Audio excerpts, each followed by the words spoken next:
இன்றைக்கி வெள்ளை வாவல் மீன் போட்டு மண் சட்டியில் குழம்பு செய்ய போகிறேன்.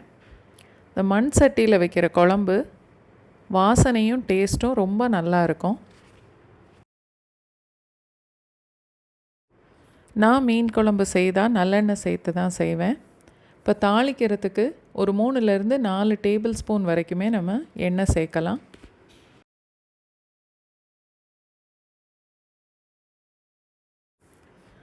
கொஞ்சம் கடுகு, அதோட ஒரு 1/4 டீஸ்பூன் வெந்தயமும் சேர்த்து தாளித்தா போதும்.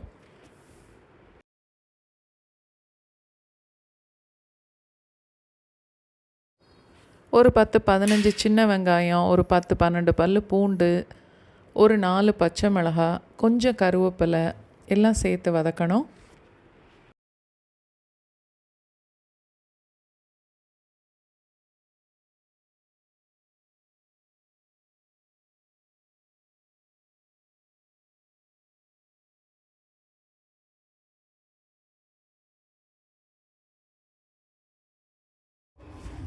வெங்காயம் பூண்டு லேசாக செவந்ததுக்கப்புறம்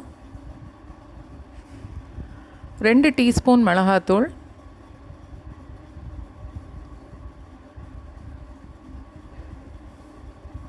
3 டீஸ்பூன் அளவுக்கு மல்லித்தூள்,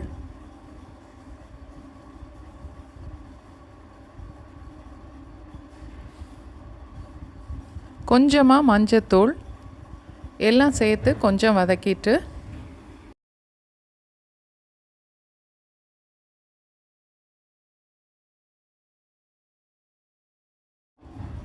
மூணு மீடியம் சைஸ் தக்காளி நல்லா கழுவிட்டு மிக்சியில் நைஸாக அரைச்சி எடுத்திருக்கேன். அரைச்சி எடுத்த தக்காளி ஒரு 1/2 கப்பு கொஞ்சம் கூடவே இருக்கும். அதையும் சேர்த்து நல்லா கலந்துட்டு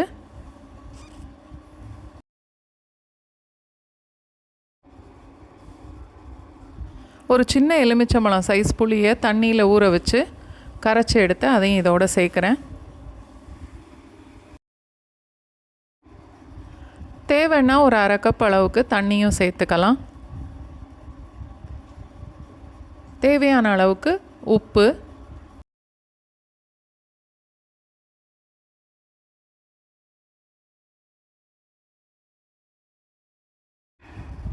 நல்லா கலந்து பார்த்துட்டு குழம்பு கெட்டியாக இருக்கிற மாதிரி இருந்தால் இன்னுமே ஒரு 1/2 கப்பு அளவுக்கு தண்ணி சேர்த்துக்கலாம்.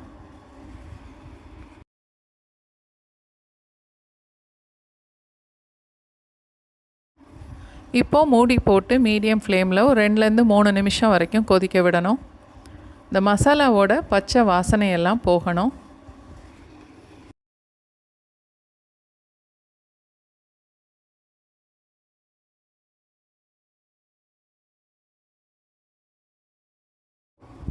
ஒரு 3/4 கிலோ அளவுக்கு வெள்ளை வாவல் மீன் 750 கிராம் வாங்கி நல்லா க்ளீன் பண்ணி வச்சுருக்கேன்.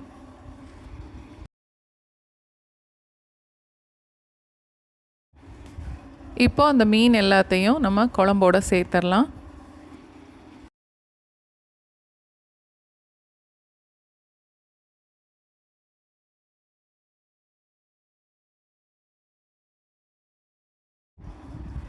எல்லா மீனும் குழம்புல முங்கி இருக்கிற மாதிரி கலந்து விட்டுட்டு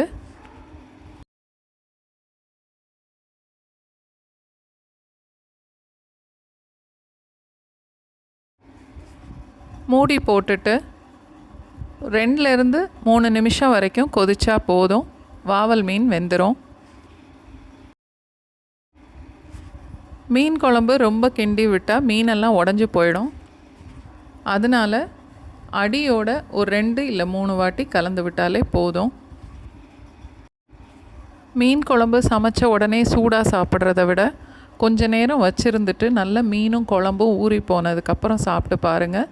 அதுதான் நல்லாயிருக்கும்.